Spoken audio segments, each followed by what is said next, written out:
I don't understand, other than money, I don't understand why he does it.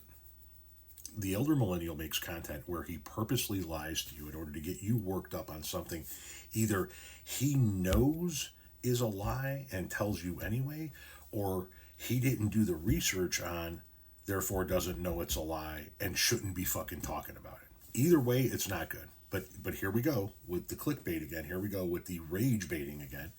Here we go lying to you, telling you that a woman in the UK got arrested for praying in her own mind. Except that's not a fucking thing, if I could quote Mr. Global. Here. The UK is now arresting people for praying in their heads. You and I have spoken before, and let's be clear, I have no desire to be part of some clout-chasing, outrage meme machine. That's not why I do this. I'm not here to stoke drama or build a brand of bad faith. I'm just striving for intellectual honesty. Which brings us to today's viral headline. UK arrests woman for praying in her head. Now, if you're new here, you might expect me to dive face first into the culture war pool. But if you know me, you know I always try and take the intellectual high ground, which usually means reading past the headline. So yes, Isabel Vaughan Spruce was arrested, but not for thinking impure thoughts, not for accidentally praying. She was arrested for repeatedly standing within a legally defined buffer zone around an abortion clinic, a zone established to protect women seeking medical care from targeted harassment. And she knew it. She had a history. Now, here's the ironic bit. The UK doesn't even have a constitution. There is no enshrined right to free speech. What they do have is a functioning legal system, which is why, after being arrested, she was acquitted. Because that's how due process works in countries where law isn't dictated by TikTok rage bait. You break the law, you get charged. You show up in court. If the case doesn't hold up, you walk. That's not tyranny. That's Tuesday. So no, this isn't a scene from 1984.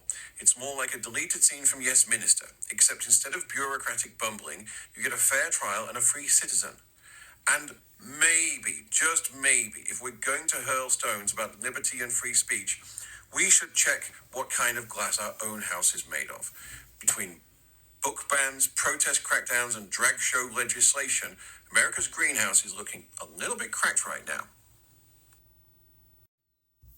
Yeah, the older millennial forgot to mention that part, didn't he? The part where she was arrested for being in an established buffer zone near an abortion clinic, something she violated over and over and over again, something she had a history of doing.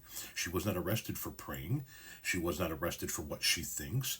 She was not arrested for what exists inside of her head. She was arrested for illegally being in a protected buffer zone around an abortion clinic. But you see, the elder millennial can't tell you that because that would ruin the fucking narrative.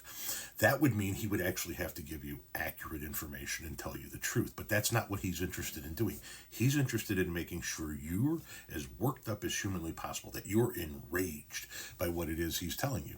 Doesn't matter if what he's telling you is accurate or not. The entirety of the segment that you saw right there from the elder millennial was all a lie. The UK is now arresting people for praying in their own heads. No, they're not. You are a lying sack of shit.